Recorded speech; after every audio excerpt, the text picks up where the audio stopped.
Hi everyone. Today we're working on Unit 2, Information Literacy. So this is the overview of the unit. There is another video in the module that has the content for this unit. Excuse me. So this video is going to focus on your assignments in the unit, what you'll be learning and the activities that you'll be doing to learn that. The guiding questions for this unit are really beginning to understand what do we mean by the term information literacy, who's responsible for teaching it, and how do we do that?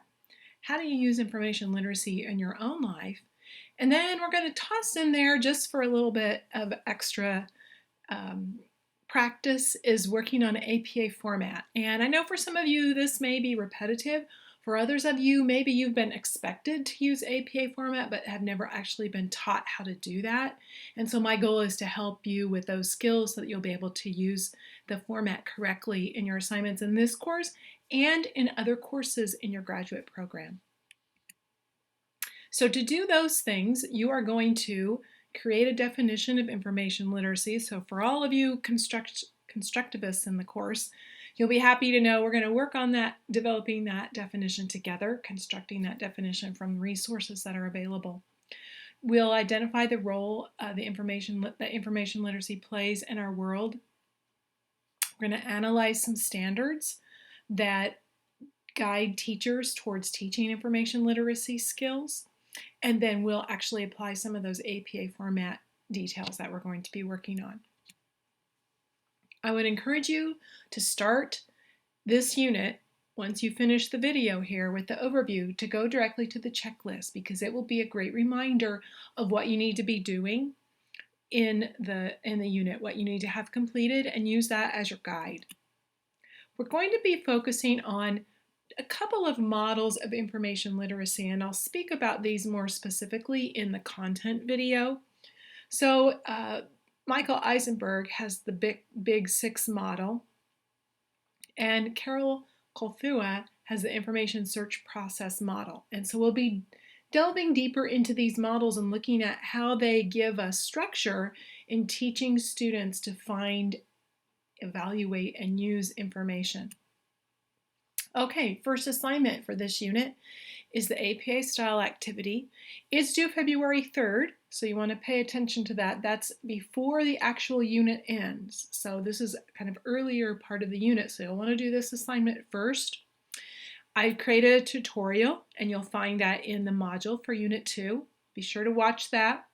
In fact, you might need to go back to that tutorial when you're working. It's meant to be something that you can use more than once if you need to, because there's just a lot of little things that go with APA style, and that's what trips people up.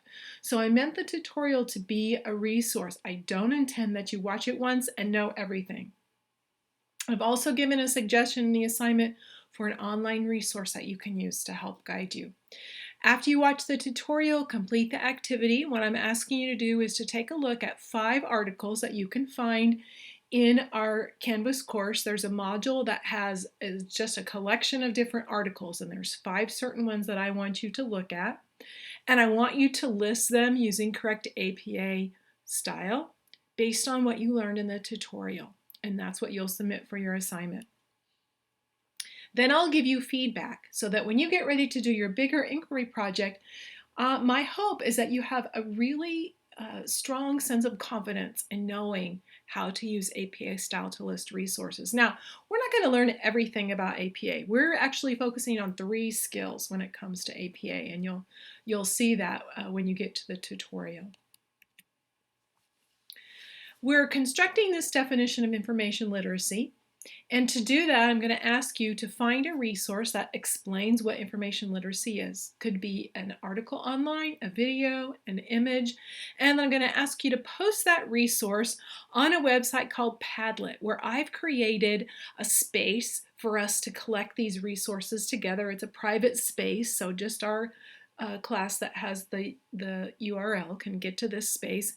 And you'll see when you look in the assignment description that I've broken our class into 2 groups. So half of you will post on one page and half will post on another page, just to make it so the page isn't quite so cluttered and hard to find things.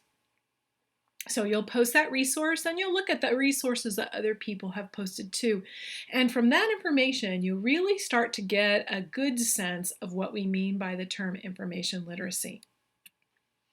I'm going to ask you to respond to what you've been reading and viewing in this unit, much like what you did in Unit 1.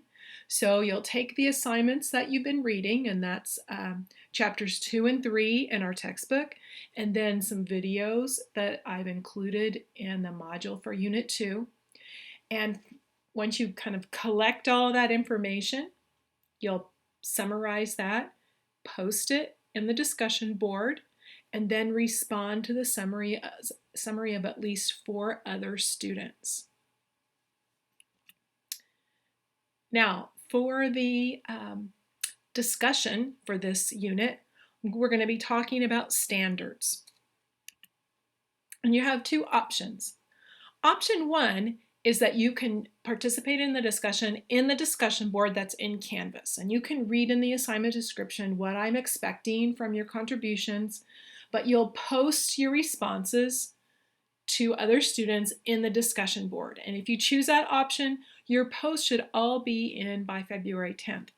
The other option is to participate in a live chat, and that will be on Monday, February 8th at 8 p.m.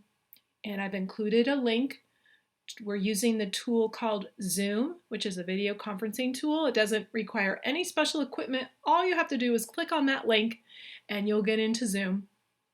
You'll be able to see and hear me and the other people in the discussion. Now, I know not everyone can come on February 8th at 8 p.m., or maybe you prefer not to participate in a video conference discussion. That's totally up to you. So you'll choose one option or the other. We're going to be talking about standards. So in the assignment description, I've included a link to the AASL, American Association of School Librarians standards, the current ISTE, International Society of Technology and Education standards, and then ISTE has a proposed new set of standards that are out that they are seeking feedback. We're just going to kind of talk about those. So each set of these standards are short, 1 page. I want you to look at the standards before the discussion because that will guide your discussion. And you can, like I said, you can find the links to those in Canvas in our module for Unit 2. And that concludes the work for this unit. If you have questions, as always, please feel free to ask those, and have a good week.